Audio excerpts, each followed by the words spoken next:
Hello, everyone. Welcome to the Locker Room Access pregame show. Typically, we go on an hour. 30 minutes. And tonight we are on a little bit earlier with a very special guest, Dereck Whittenburg from the 1983 National Championship North Carolina State Wolfpack. Dereck, thank you so much for joining us. We've got Dougie Fresh, who you've been speaking with, who coordinated this. We've got Chris Havlicek, who played for UVA in the early 90s, son of John Havlicek. And we've got Coach Phony Bennett, who is one of the great tweeters, let me say that right, tweeters in the history of UVA basketball. He's actually got more followers than I could ever dream of. So, Dereck, again, a pleasure to have you. Thanks so much for joining us as the UVA Hoos and the Wolfpack get ready to, in about 45 minutes, play an ACC game. Dereck, let's get right to it. Big shot you hit, or big assist you had for the big shot to win the game as you guys were facing the monster University of Houston squad that was tremendous, right? With so many players, Phi Slamma Jamma, right? I know everybody's asked you the question, assist or shot, assist, whatever. And I'm sure you've heard it so many times. Like, tired of asking. I'm not even going to ask you whether it was intentional or not. I'm not going to do that. Well, guys, listen, it's incredible that it's 37 years, going on 38 years. It'd be 38 years on April 4th. Wow. 2021. And every day of my life since it happened, I've been asked that question. I wish I'm going to wear a shirt to say it was a pass. You know? No, don't answer. Don't answer. I don't want you to think that we've asked you the question. That's not what we're doing here. But I pointed out to them today that if you had been playing at home, the NC State scorekeeper would have scored it as an assist, and that's all that matters. Well, believe it or not, at one time I was in the top 25 in assists. I know that's shocking, from a shooter. Yeah. But that didn't last very long. No, we all know it's an assist. We're not questioning Shotter. We know you threw it up there. That's right. And I love. As a basketball player, I was always taught to watch the rim when I shot. I did notice, and I think you may have said it, you were following the ball, which means it's a pass.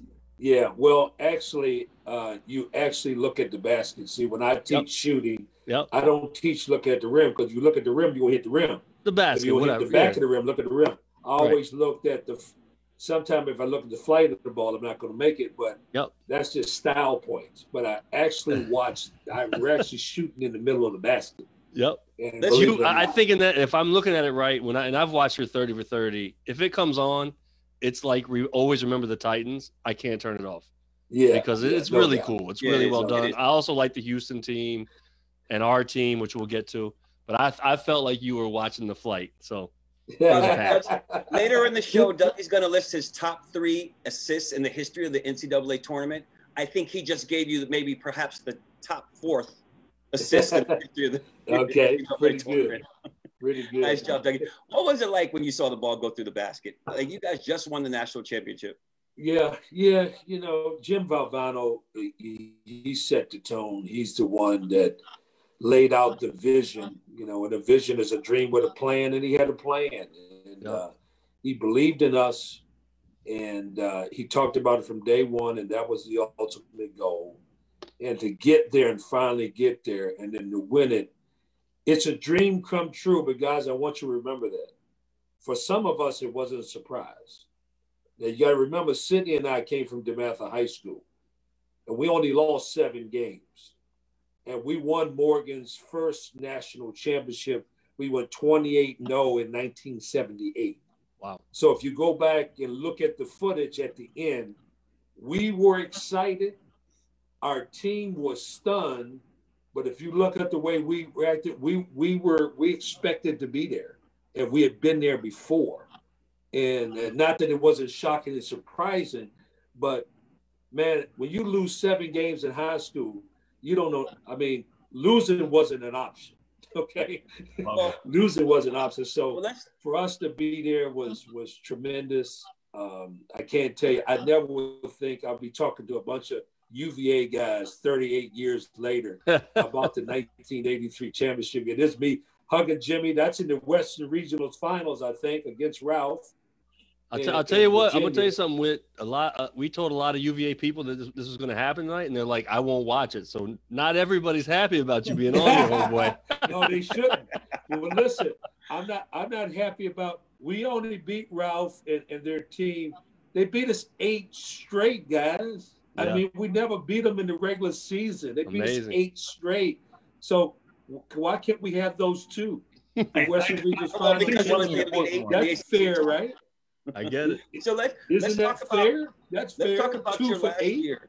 Let's talk about your last year at NC State. You guys are playing UVA, and this is the 3-point line comes into effect, right? Yes.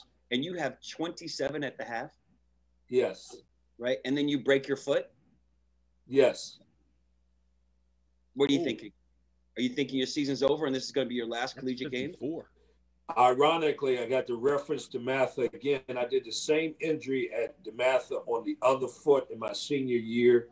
I was out several weeks, came back. We won the city championship and won the Alhambra. I've been through it before mentally. Nobody knew that. 5th metatarsal bone, that little bone right there on the right side of your foot. It's a small fracture. It's very painful. Stress fracture. I had the same. Yeah, it's a stress fracture. It's very you almost very it's very real. You can't even barely see it. I know exactly what it is. And yeah, guys, it's a lot of doubt. Your senior year, we finally got a chance to beat Ralph. We're up 14 points, and then this happens, and going like, wow, man, I mean, where do we go from here? And I just gutted it out. I supported the team. Hung in there. I knew I was going to come back. I was going to fight my way to come back. And then 3 weeks later, I went to check with the doctor, and it was 75, 80% healed. He said, if you can tolerate a little pain, you can play. And I said, let's tape it up and let's go. That's it. And then that was the story. I actually came back and practiced. And my first game back was at UVA. I don't know if you guys remember. Nope. At UVA. So I get in the game, and my first shot was about 28 feet, and I knock it down. The crowd said, ooh. and they said, oh, go, not again, not this dude again. Ralph Sampson's sister gave me a nickname. She said, get that boy is poison. She called me poison. Get that dude, man. He's making all those shots. He's poison. Get him, Ralph. But I came back to a Virginia game and we lost, obviously, and we were devastated. And that's when I had the infamous locker room talk after we lost to Maryland, and I closed door conversation with the team. I get it. It wasn't pretty. It wasn't nice. It's not in your leadership book of like, here's the 3 things of leadership you have to do. No, buddy, I'm challenging the team. I said, listen, we got to step it up. I got to step it up. We got to take it to another level. And the rest is history. It kind of started with that Wake Forest game at home that senior day where we scored 124 points, 124 to 90 on senior day against Wake Forest. I think people don't remember that game. That was the game that actually gave us the confidence going into the tournament. And didn't Wake Forest have that great point guard back then? Because Jeff Jones, Danny who was Young, our coach, he said they had a great point guard in those years. Did you play against Jeff Jones? Jones, Jones was at Virginia, but he said Wake had a great point guard. Yeah, sorry, Wake had. I think it was Danny Young and big, strong, athletic dude. I don't remember some of the guys, but I think Danny Young was one of them. They had a really good team, though. They're a really, really good team, and we pulled that game out, and then that'd be a fun game to watch, man. It's a lot of points. That sounds like a Virginia basketball game. That's a game that nobody talks about. That game at Reynolds Coliseum, and then we faced beat a North Carolina team in overtime. Michael Jordan fouls out, and I outscored Michael Jordan once again. I just want to reiterate that, guys, for the history books. Outscored Michael Jordan once again. You know, I tease these kids when I go speak to these schools. I said, "You wearing those Jordans?" I said, "Why you ain't wear Dereck Whittenburgs? I outscored them every time I played against them. Forget about them Jordans, man. You probably didn't even see him play. You too young. You didn't even see Michael play live." But we beat Michael and the Dean Smith team in overtime. It was up 6. We came back to beat them. And then we played Virginia once again, the great Ralph Sampson. And, you know, they beaten us 8 straight times. And we said, "Ralph, please just let us have one. Just let us one." But Jimmy made the key adjustment in the game. Ralph was killing us, dunking on the guys, blocking shots. He called time and he said, "That's it. Nobody in the history of basketball did this." He said, "We putting 2 guys on Ralph, and we just let the other guys shoot." But Ralph is not going to beat us. And that's what we did. We put 2, that changed the whole momentum of the game. And I'm telling you, I saw Odom and the coaches over there. I saw Terry Holland, and they were perplexed. And they were like, "What do we do? We can't get the ball to Ralph." What they should do is they got to have confidence in other guys. They got to shoot the ball. Yep. And they wouldn't shoot it because they were so used to passing to Ralph. And it changed the whole game. That's the only reason why we won, guys. The only reason why we won. Hey, Whit, I got a question for you. So first of all, I'm wearing a suit and tie because my parents taught me to dress up when I'm meeting with royalty, right? You are ACC royalty. So, you know, thrilled to have you on. You mentioned Ralph, and such a unique player. Has there been anyone kind of come through the ACC in your time or since that had any resemblance to Ralph as a player? He was such a unique talent. Not resemblance, but David Thompson by far is unanimously the best player of all time. That's your but cousin, Ralph right? was unique that you have a 7'3" guy that can shoot, pass, run, jump, dunk, block shots, rebound. He was a unique talent at his size. And we've never seen that. David Thompson was a 6'5", tremendous athlete, scored the ball, but to see somebody 7'4" to do what Ralph did was we have not, to be honest with you. And so if you take the greatest of all time to play in the league, you know, you almost got to say David Thompson won, Ralph Sampson too.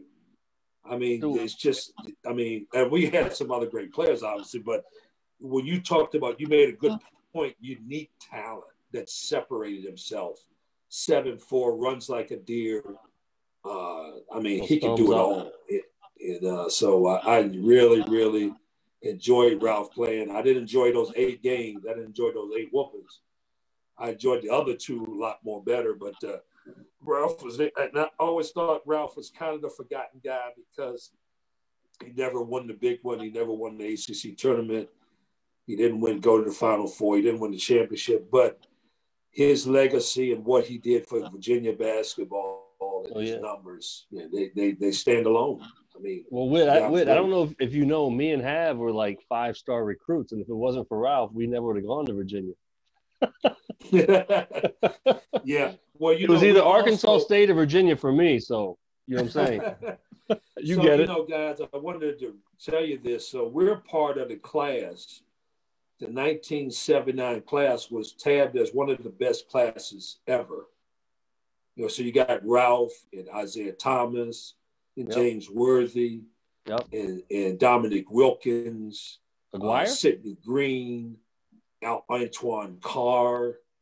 I mean, the class is tremendous, guys. It was, and all those guys pretty much stayed in school except for James. And let me tell you, for Ralph to stay at Virginia for 4 years, he doesn't get enough credit. I agree. He stayed there and got his degree, but he could have easily been $1 million player whenever he decided to go. He could have won, and he didn't. Why do you think Ralph stayed? I think Ralph enjoyed. You know, we do a show down here in Raleigh with we call Breakfast of Champions with Ralph, Gene Banks, and Phil Ford and myself. And I think he was really comfortable. I think Virginia and Terry Hahn did a good job with the environment. He was so sought after, and people were bothering him and stuff. He stays in Terry's basement. I think they protected him, not coddled him, but protected him. Yeah. And I think he felt comfortable with the environment. I think he felt comfortable with his teammates. I think he doesn't get enough credit for that because he could have easily abandoned Virginia after his first or second year and went into the pros. For him to stay 4 years, I think was tremendous. And then so by him staying 4 years, puts him in that category of, 3-time player of the year, man. Come on. I mean, that's unbelievable. Today, Ralph wouldn't even step foot on Virginia's campus. He probably wouldn't have went to the pros right away. But that shows you what kind of kid he was. He's right down the road in Harrisonburg and his family. So I think there was a sense of family and comfort there. And I just my hat's off for him for staying for 4 years. I don't know if I would. I mean, he had an opportunity to make a whole lot of money, which he still did. But I think that kudos to Ralph for staying. Right. No doubt. All right. So during your championship run, you guys almost lose the first round, right? Tough game. You had to think it was at one point. You probably thought it was over. Was that Pepperdine? Pepperdine. Yep. I know. In the waning seconds, what's going through your head? Are you like, oh man, this is over. We're done. My college career. Well, we just focused on playing our game. We fouled the best shooter in the history of Pepperdine. We had no idea this guy. We didn't want to foul him, but time was running out and we were down, so we fouled the guy. And sometimes, guys, this is a strange thing.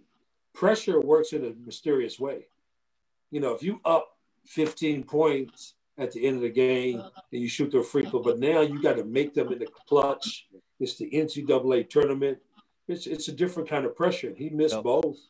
We tied up and go to double overtime, win that game. We had no idea. And some of this guys, you could say some of it's talent, some of it's preparation. I said you got to have some luck. We had a lot of luck, as you can see on the board there. Double overtime game, 69-62. Thurl hits a shot at the buzzer to beat the number 2 team at that time in the country, UNLV, with the late Harkanian and Sidney Green was a great player. Utah, I believe, upset somebody. I think they upset, I forget who they upset, but they upset somebody. We playing them in their backyard. And we handled them pretty well. That was probably our easiest game. And to come back and see Ralph in the Western Regions Finals, we certainly didn't want to do that as well. And again, the turning point in that game, it's a tie game, guys, against Virginia. And V elects the foul Othell Wilson, and the score was tied. Guys, that's crazy. Wow. I mean, Othell Wilson's is a heck of a player and a good free throw shooter. We fouled him and put him on the line, but the pressure, right? Now he's sitting at the line and he got to make these free throws to go ahead. It's not easy. And he makes one and misses one, and we come down and throw it to Lorenzo, and Lorenzo makes both. Who would have thought that if you was going to say that that Othell was going to make 2 or Lorenzo Charles was going to make 2. And Lorenzo Charles made 2. Now, you got my stats up here, and I believe I was in the top 5 in scoring in the entire tournament. Wow. And 51% for field goal percent. That was pretty good, wasn't it, guys? Heck yeah. 51%. That ain't bad, is it? What was the game plan? 51's real. What was the game plan going into the Elite Eight game? Was it the same as the ACC semifinal game? And did Coach Holland and Virginia make any adjustments that you guys noticed? Because I'm curious if you remember. Once again, Ralph was dominating, not as much. A little slower game. You're in a strange place. We both out in the West Coast. It wasn't a high scoring game. And once again, at the end, we had like 4 guys on Ralph. Right. So my man, he had to shoot the ball because there was so many guys around Ralph. He couldn't even see Ralph. It was good. We all had guys around Ralph that time, but that's called a 4-on-1 right against Ralph at the end. But I mean, I don't think they had to make a whole lot of adjustments. They had a good team, and obviously you got Ralph, and he feeds it. Ralph, people didn't know Ralph was actually a good passer, so if you doubled him, he could pass the ball out. We kind of didn't want to double because we didn't want to leave people wide open, but you know, we just contained Ralph a little bit better, and we scored the ball. And I think that Othell and the other guard had a little bit of trouble guarding me, just a little bit. Was that Ricky? I mean, they had some some trouble guarding me a little bit, but you know, we were guard oriented, and they were Ralph oriented. And at the end of the day, we just made one more play than they did. That's probably the bottom line. I just realized how much easier it is to hear these stories about you guys breaking Virginia hearts, with the team having won a championship now. I think if we hadn't won 2019, this would be a much more unpleasant experience for me right now. Well, let me tell you about 2019, guys. I coached against Tony when he's at Wisconsin Green Bay. And I know his dad very well, excellent coach, and I saw Tony play. When he got to Virginia, he struggled the first 2 years. What I commend Virginia for doing is they hired the right person, not necessarily the right coach. And they remained patient, and everybody was criticizing because everybody wants this instant gratification, want to win right away. Right. And to their credit, to the administrative, to stick with Tony and believe in him, you deserve that 2019 trophy because he's a man. He's a classy guy. He fits Virginia. I mean, he's a man's man. I love the way he coached. I just think that this guy is just a quality guy, and he's a guy that you root for, right? So, although it took some time to get it, man, I was rooting for Virginia. I was really rooting for. Actually, Texas Tech called me, and they wanted to fly me in because they were the underdogs and they were red. And one of the guys on the staff knew me. They said, "We want you to come and give a pep talk to the team." And I said, "Absolutely not." I'm an ACC Virginia man. You crazy? I'm not that's awesome. That's incredible. So we got the champions, no champions. We got the mojo from guys, DeWitt. That's tremendous. How much y'all gonna pay me? How much y'all gonna pay me? How much gear I'm gonna get, Dereck? No, absolutely not. I turned them down and said, "Listen, guys, are y'all crazy?" Oh, that's a great story. I love Tony Bennett. I'm an ACC guy. I want Virginia to win. I don't want you guys to win. I don't care how much underdog y'all. That's awesome. But I was so happy for University of Virginia. And although they didn't recruit me, I was right down in. Yeah, we wanted to know that. They didn't recruit me. I had to pay him back. But they didn't. Terry Holly, he didn't recruit me. Probably didn't think I was good enough. I was too short. So he had Ricky Stokes and he had Othell. Othell would play at Garfield High School. We played Garfield High School in a game, and we beat Othell Wilson's team by 40. So remembers that. And Terry Hahn did a wonderful job with that team. But I just tell you, Tony, I just can't say enough about it. This guy has dominated the game in just being himself, running his system. Yep. You know, who cares how it is? You know, at the end of the day, 52-51, you Virginia, 62-63, Virginia. I mean, but the guy is, I know the father, classy people. What a guy. I read and rave about Tony. So when you followed the championship run that Virginia had, any comparisons to what you went through as a player your last year in the championship run with NC State? Oh, those guards, the little shooter, when he make those shots in the corner, you know, Hunter came alive. I think that not to your big guys, I think your guard play really pulled you through. And I saw a lot of similarities, especially at the last games with Texas Tech, that game going in overtime. You had a close game against Auburn. All your games were relatively, well, Virginia's games was always going to be close. I mean, They blew Gardner Ware about 71-56, right? That's a blow. By the way, at halftime we were down 6 at the half. Yeah, so that's a blowout. If when Virginia gets 71 points, that's a blowout. They blew the team out. But as you can see, all the other games, except for the overtime games, all the other games were 50s and 60s. But who cares, man? You want to be successful. You want to be the championship. His kids don't get in trouble. He's got good kids. They graduate. I mean, this guy's a total package, man.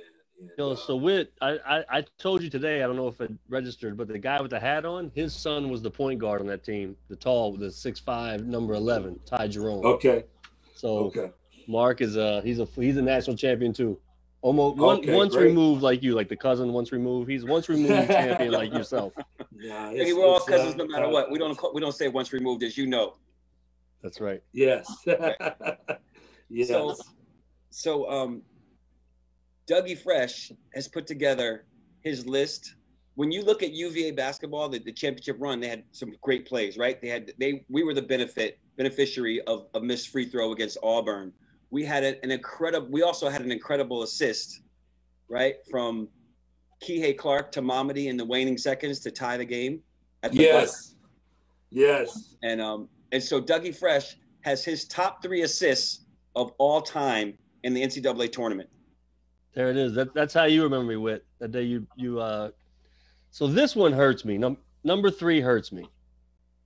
And I'm sure it hurts Whit too, because I don't know how you guys are with Duke, but we got no love for Duke. But you got to recognize. And the incredible thing about this, man, was Leitner was 11 for 11. That's like some Bill Walton shit. When you don't miss a shot in a game. I mean, you were 51% in the thing, but he was perfect. Grant Hill, earlier in the season, he threw him a curveball, went wide right or wide left, couldn't get it. This time, Grant, being the athlete he is, put it right on him, and he made that calm, cool, collected move. Buckets. So number 2, let's go to this one's incredible. Like everything that you never thought would happen happened. Ty Jerome, Mark's son, missed the free throw. I think it's on purpose. He said he didn't miss it on purpose. Tap back to 3/4 court the other way. Kihei at 5'3", listed at 5'9", sprints it down like Usain Bolt, and then just delivers. He looks off the 2 of the best shooters on the team, Ty Jerome and Kyle Guy, and just delivers a dagger like me in junior high school. I could have made that pass in junior high. And yeah, Kite, fundamental Whit. He didn't bring it down. He kept the ball up like Wooten would tell him, right? Like TJ would do.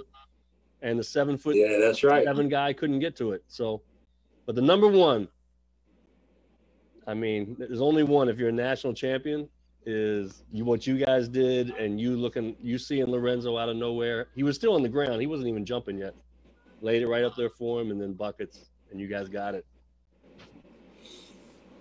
It's amazing that Virginia won in 19, and they're still talking about our championship 38 years later. Yeah. I mean, it's incredible. Like, if you ask people who won the championship last year, because we didn't have a tournament, they probably couldn't tell you. But something about how we did it and the way we did it and the flair of Valvano was just hard not to gravitate to, and coined the phrase "survive in advance." We love underdogs. Once your team gets eliminated, if you're going to pick a team to cheer for, it's going to be one of the underdogs. And you guys didn't think you were underdogs, but no, never thought we were underdogs. But we used that, right? Used that. Valvano used that for motivation. We played in the best conference in the country. Yep. We played against the number 1 team, the number 2 team in the country, North Carolina, Virginia, off and on like 10 times, guys. So we wasn't in awe of anybody. We respected them, but we played against some really great competition. So that's what the other people didn't know about.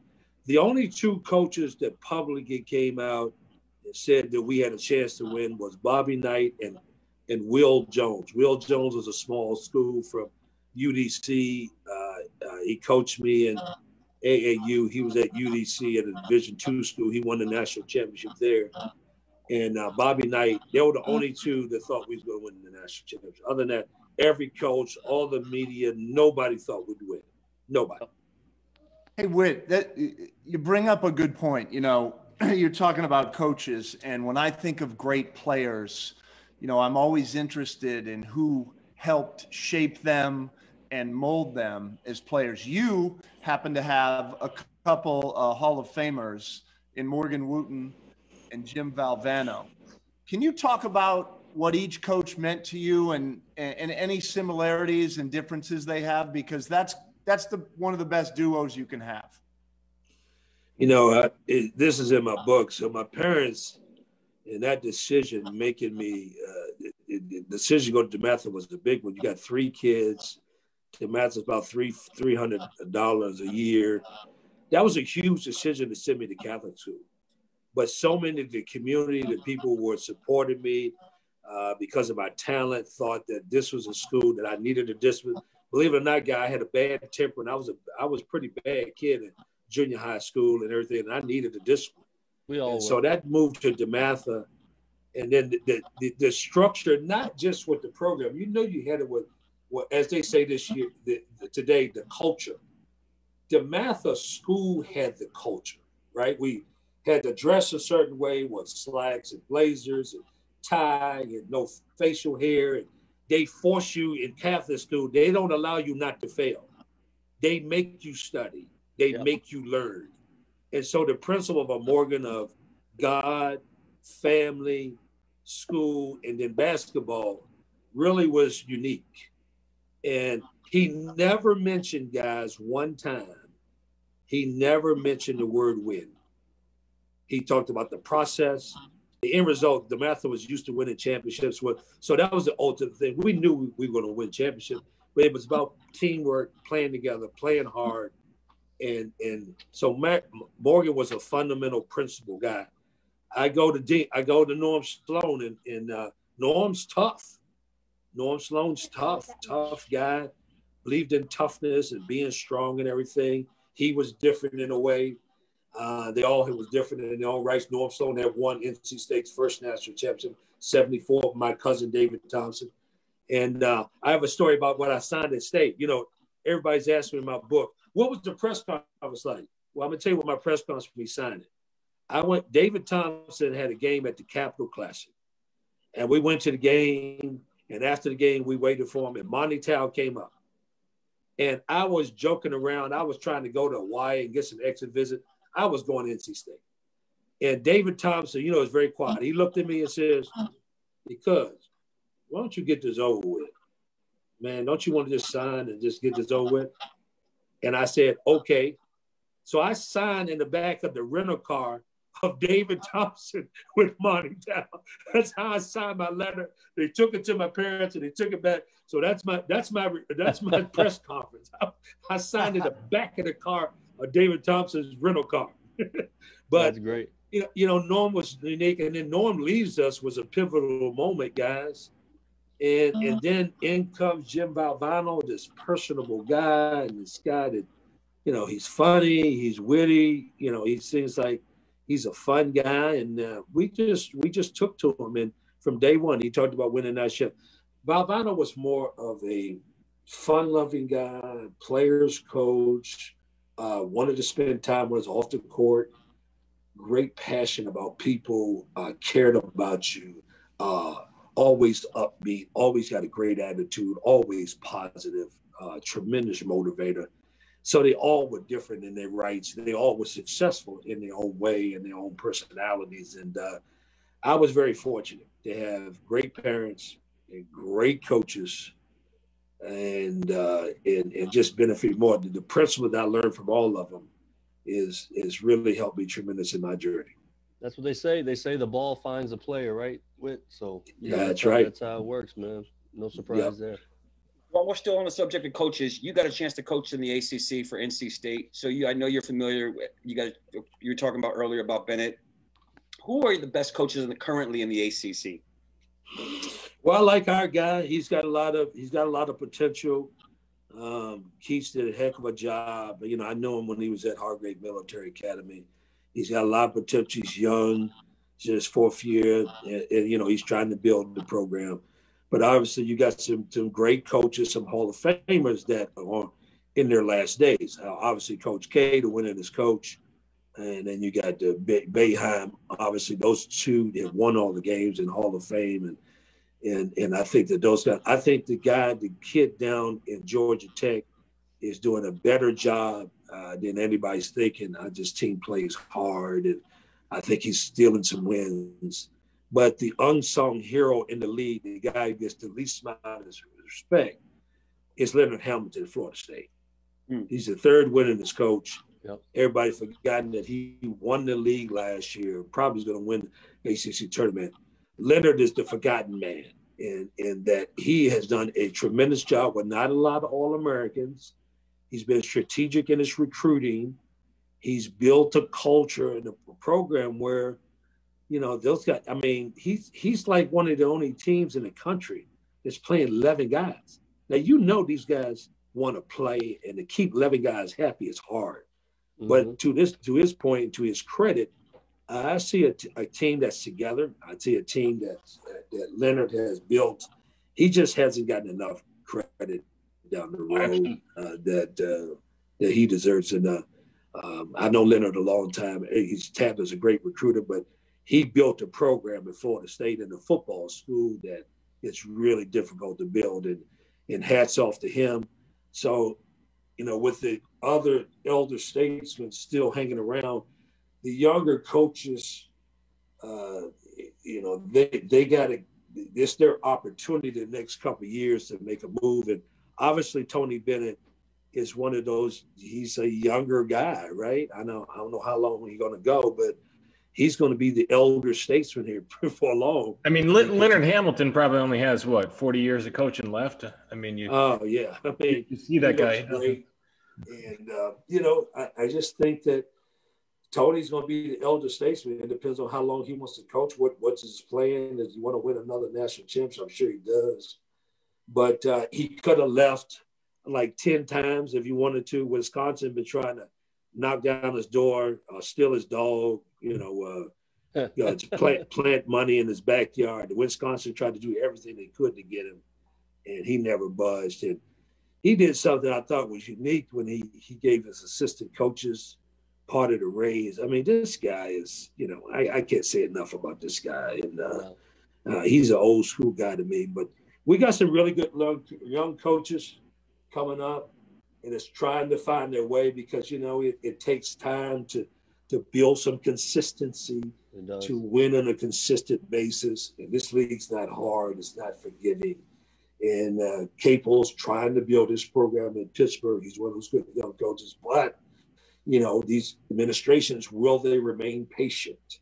Will they remain patient? And I think that's the guy for their program. And I think that's going to be the key. All right, Coach, we got one more question, then we're going to let you go. We so value the time you gave us.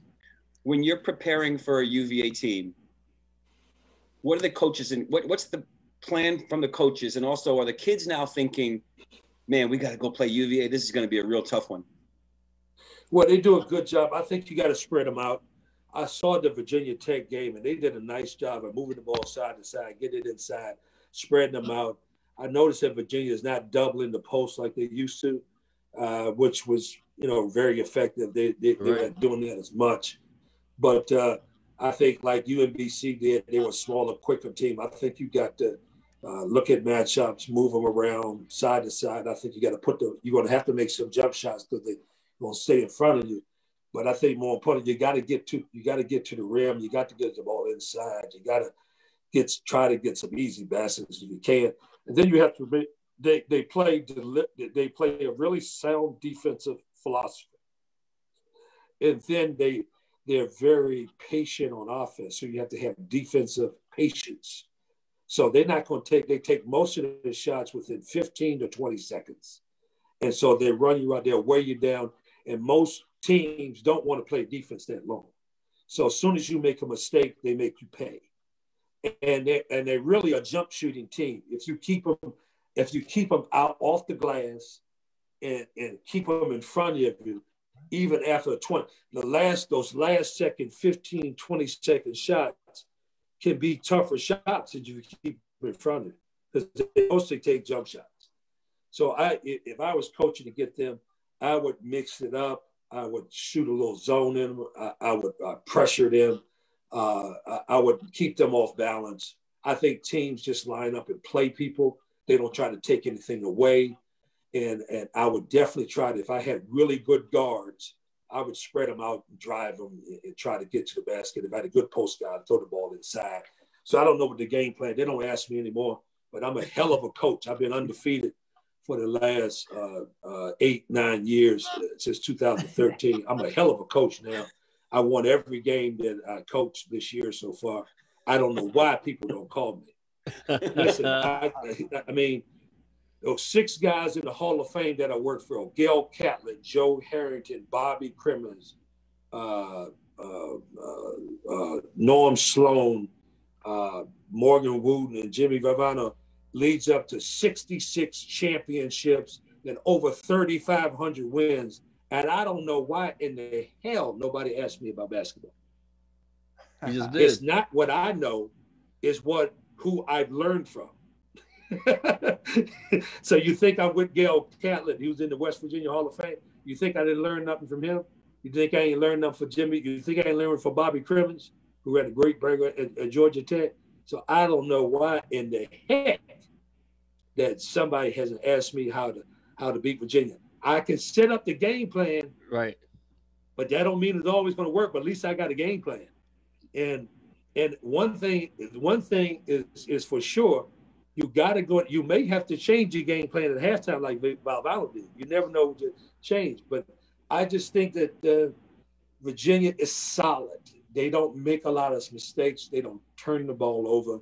You can't turn the ball over. They don't get a lot of fast break. If you don't turn the ball over, they won't get a lot of fast break points. You got to take good shots, and that's the only chance you got.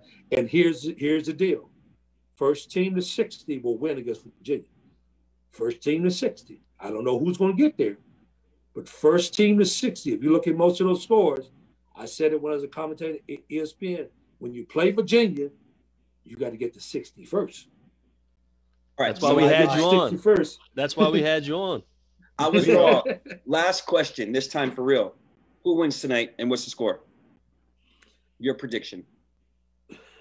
Well, I think that we have a capability of making a lot of three-point shots. And so if Beverly and we lost Daniels, I think if we had Daniels, we really have a shot. But we're at home. Virginia's coming off a tough loss to Virginia Tech. But I don't play into that. I think we're at home. It's going to take 8 or 9 three-point shots for us to have a shot. And then we got to keep them off the board and not get them easy baskets. We're not going to get any easy shots. They're an excellent ball screen defensive team. They really defend the ball screen really well. Offensively, like they run the offense. And they too got to make shots as well. So I think the team that makes, if you look at the statistics, at the end of the day, the 2-point field goals are going to be kind of the same. Everybody talks about rebounds and all this other crap. At the end of the day, it's going to be who has the most free throws because they got the ball inside, they got to the basket, and who's going to make the most three-pointers. That's going to be the X factor. All right, so are you going to make a prediction? Oh, there's only one team. It's only one team I'm rooting for. That's NC State, baby. Okay. We have to. Got your phone number. We need the game. Can we make a light wager? Tony and all you Virginia fans, y'all in the tournament. We need the game. All right, can we make a light wager so when we all come to NC State that you take us out to dinner, and if you win, when you come to Charlottesville or New York or Florida or Virginia, wherever Coach Phony is, we'll take you out to dinner. Well, we really can't bet, but I would say this. Well, it's dinner. It's not a bet. It's a wager. But I tell you what, we got a restaurant downtown, Jimmy V's. If you guys win, you guys come down and pay for a meal. Every one of you eat Whittenburgers, and then I'll pay for the ice cream. Okay, I'll pay for the ice cream. It's a business. I'll pay for the ice cream. Man, I assume there's no chance you got to pay if you go to Jimmy V's and have a Whittenburger. Come on, Whit. So you got to pay for that. You can't get the Whittenburger free, but I'll pay for the fries and the salad and the dessert. And if we win, which I'm hoping we will, boy, you got some nice restaurants in Charlottesville. Boy, I just like to go around in Charlottesville and kind of eat hors d'oeuvres and a little beer at like 3 or 4 different restaurants. Kind of get the feel of Charlotte. Now, let me tell you, this is the last thing. You're trying to go bar hopping. I was at Georgia Tech for 5 years. I was at NC State 4 and then another 5. We never beat, I don't think we ever won at Virginia. But I did beat Virginia at Virginia. And you guys don't even know what team I was coaching. I was at Fordham University, and we beat Dave Lado's team at Virginia. The biggest win in Fordham University history. Wow. Yeah, we never won at Virginia. I won at Virginia at Fordham University. Check your record books, guys. Check your record books. Wow. Yep. So that's a little nugget for you. That's not Black history. That is original history. Well, we are in February, so it's all part appreciate of it. That. I'm gonna give my one quick Dereck Whittenburg story, man. So I'm at University of Virginia, and we used to work in DC. So I'm shooting around at George Mason one day by myself. We used to work out there in the summertime, and I'm shooting around. Some dude comes in, and I recognize the walk, but it didn't hit me. Me and him in the gym. He starts rebounding for me. And the passes are coming back like it's a basketball player. This is not like some dude off the street. Might have been off the street. But he's hitting me with the passes saying, hold your follow through, do this. Half hour out of nowhere. Didn't ask for it, and we get done. I'm like, appreciate it, man. He's like, no problem, dude. He walks away. And I'm like, MFer, that was Dereck Whittenburg. I was 12 years old watching him make the best assist in the history of the NCAA. Well, that was you, man. I was watching you, and I said, this poor kid needs some help, man. Shit, this kid, he's clanking him off the backboard and everything. So I said, let me go over and help this kid, man. You got to follow through. You know what's funny? That was the year before my senior year, and I led our team in 3-point field goal percentage that year. So. You owe me a lunch, buddy. Man. You owe me a lunch. You owe me a lunch. Every time. I'll buy all you guys lunch if it means I can eat in a restaurant again. Okay. Dougie, you're gonna keep Derek's number so we get to Raleigh. Oh yeah, we're all over him now. He's in trouble. He won't. So what's on a Whittenburg? Yeah, not a problem, guys. Not a problem. 7160, Marky. That's me. Write it down. What's on the Whittenburger, Derek? Whatever you want. We started to put a fried egg and bacon and all that stuff. Oh, yeah. And then the person said, I don't want all that. Yeah, just choose. I said, I want avocado and tomato. Give him avocado and tomato. Give him what he wants. And I told people, I said, y'all restaurant people, y'all try to make this too hard. I said, we don't have no stipulations. It's like a game. You got to make adjustments. I said, so true. One lady said, well, did you have a turkey burger? You have a veggie burger? No, but we can put some lettuce on it. You can put some lettuce on it? She said, yeah, we put lettuce on it. We'll put every vegetable we got on it. She said, okay, I'll do that. So you got to be able to make adjustments, man. Whatever they want in that burger, they can have it. If we look at all of us right now, everybody wants something different on their burger, right? Nobody wants the same. All right. Dereck, thanks so much for joining us. Game's about to kick off. Game time. Good luck to you. Good luck to the Wolfpack moving forward. I'll be in Charlottesville Saturday to get my dinner. Let's go. Right. I'll text you after the game. We'll make it up. We'll figure it out. All right. Thanks so much, Dereck. Take care. All the best. All right. Appreciate it, man. All right, folks. We're about to tip. Habs, how much time left before we tip? We tipped. All right. Guys, catch us at halftime for the halftime update and for our new feature, our new concept of us making picks for this Saturday's games coming up in the ACC. See you at the half.